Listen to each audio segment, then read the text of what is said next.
Inoboy aka Mr. Ku Fisher Makiti Nyamata Pakaruea.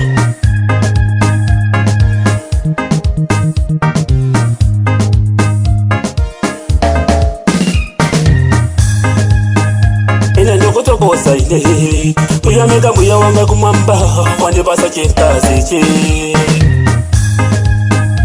Abade baba pito ine Nzikadelo ndafika ine Kusagila kwa sela ine Njokone na mwana ikwe Bibite nawe kumuzi we Bagolo wanga kakukone ikwe Ine ndokoto kosa ine Muyamega muya wanga kumamba Wande basa chentazi che Abande baba pito ine Nzikadelo ndafika ine Kusagila kwa sela ine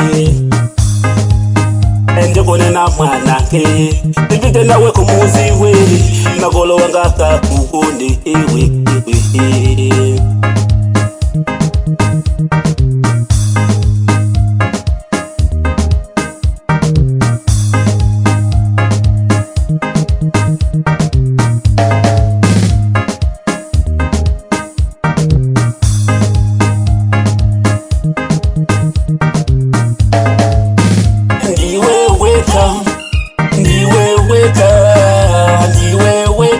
Wasolante mawanga Ndiwe welcome Ndiwe welcome Ndiwe welcome Chisango chati mawanga Ndiwe mwana puli puli Ndiwe mwana ngani ngani Ndiwe mwana puli puli Ndiwe mwana ngani ngani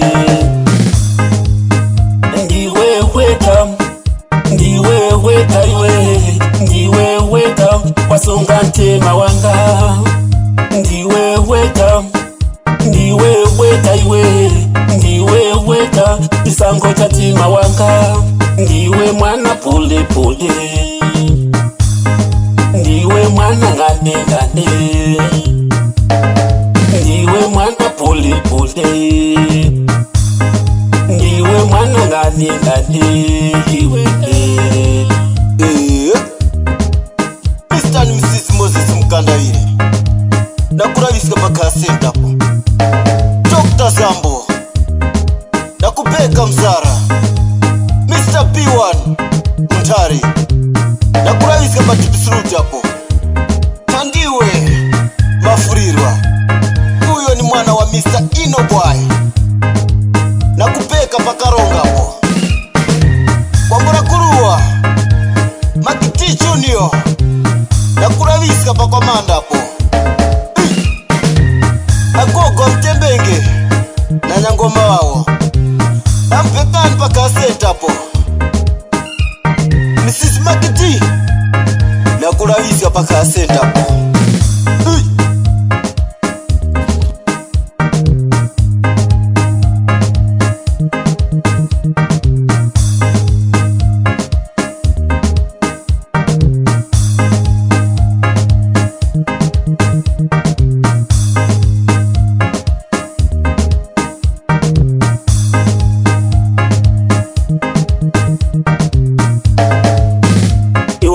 Nazo iwe zokuyeneleza iwe ukhalana ine iwe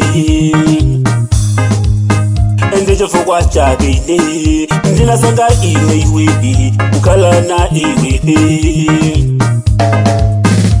ukauza kwalo iwe ndikaonekela ine ndikalobola iwe Nana ndikauza kwato ihe Pakobwela kwini panu Muza mulandine Ndikauza kwato ihe Pakobwela kwini popanu Muza muvinila mama hewe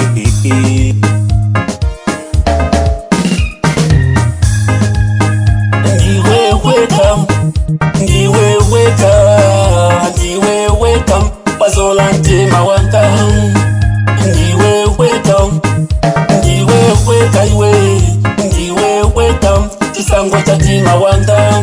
Ndiwe mwana poli poli, ndiwe mwana ngani ngani, ndiwe mwana poli. ulipule ndiwe mwana ngane dade ndiwe weka